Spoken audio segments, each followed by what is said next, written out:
Community, I wanted to do a quick video here and show some albums and artists that I never hear anybody talk about in the vinyl community. I'm not sure why, because this is some really great music here that I think people are missing out on, and I definitely want to bring these artists to everyone's attention if you're not already familiar, and maybe you're just not showing these records. I don't know. Whatever the case may be. But the first artist I want to show is Emmett Rhodes. Now, this is his self-titled album. This was released in 1970. And Emmett Rhodes was a singer-songwriter in the 70s. Really didn't get to be that popular. Not sure why, because his music is very catchy. It's very melodic. Think early Badfinger, late 60s Paul McCartney, like Abbey Road Paul McCartney, or Come and Get It, the Badfinger cover. But it's just, he's got such a gift with melody. And in some ways it reminds me of Elliott Smith a little bit. But it is really fun power pop. And I'm not sure why this stuff never made it on the radio, at least not to my knowledge. I don't hear it on the radio. I don't hear Emmett talk about at all in the vinyl community, but I definitely encourage people to check him out. This one's got a very cool gatefold. It's got him there. And I discovered this, I would say, the latter part of 2019. And I found out very sadly that he actually passed away on my birthday last year, July 19th of 2020. And so I'm trying to get into his stuff a little bit more. I love everything that I've heard, and this album is fantastic. Somebody Made for Me sounds like an Abbey Road, a Paul McCartney Abbey Road outtake. The song Lullaby was actually in the Royal Tenenbaums, if you've ever seen that movie. Another great song is With My Face on the Floor.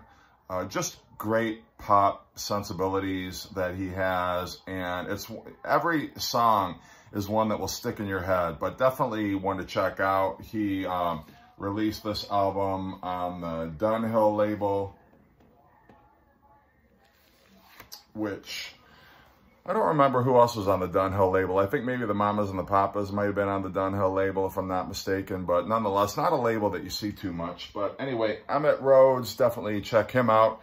Another artist is Paolo Nutini, and this is his album, Sunny Side Up. His first album was called These Streets, and he's another singer-songwriter. This album just really shows off his versatility.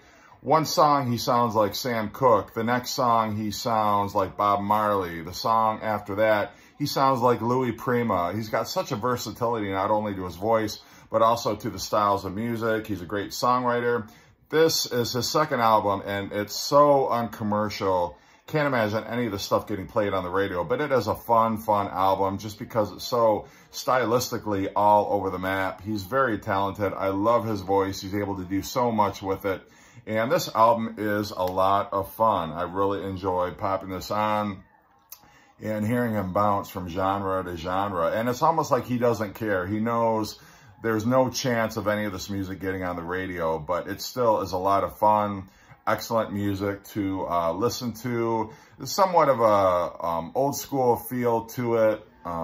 In some ways, it sounds like, I say, Louis Prima, who was kind of a big band singer, entertainer in the 1950s. Also, he's got definitely some 60s soul influences on here, and also some ska.